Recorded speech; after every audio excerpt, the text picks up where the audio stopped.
對今年開始呢，這藥檢留一天薪會當用幾天來做申請的單位。咱勞動部今仔日公布上屆新的統計，到7月底用這幾日來申請藥檢留停的超過4萬筆，甚至到7月呢，這男性申請比例超過51%，是連續第3個月濟過女性。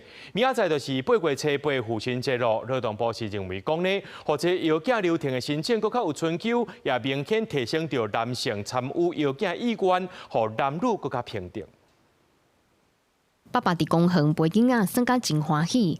傳統的觀念是查甫人佇外口打拼賺錢，查某人顧厝內。不過現代社會男女平等，即賣的少年爸母想法也豆豆啊咧轉變。這小孩也是2個爸爸媽媽一起的，所以我覺得多一點陪伴會比較有助於他的成長。不全然是女生應該要做的事情啊，男生本來也應該要負責啊。夫妻本來就是一起的，分工啊，就是爸爸可以多做一點，也可以很好啊。若是倒講佇厝內有還未滿3歲的囡仔，會當申請藥A留停。勞動部對今年元旦開始，也放任會當用日來做申請的單位。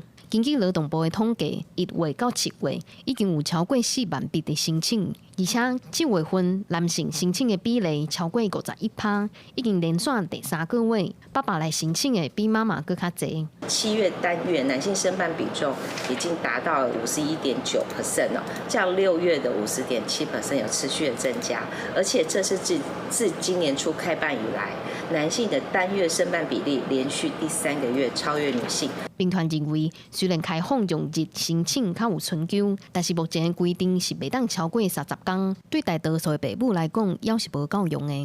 育嬰留職停薪津貼有給付6個月，30天只是其中的1/6而已。那對於家長使用育嬰假的意願來說，它這個彈性的空間還是不夠大。拜六就是父親節，勞動部表示，用日來申請藥 A 留職停薪的爸爸濟過媽媽。統計數字顯示，台灣的爸爸愈來愈願意投入藥檢、顧囝的行列。但是民團呼籲，勞動部未來要繼續推動用點鐘做申請單位，安尼才會更加符合爸母實際上的需求。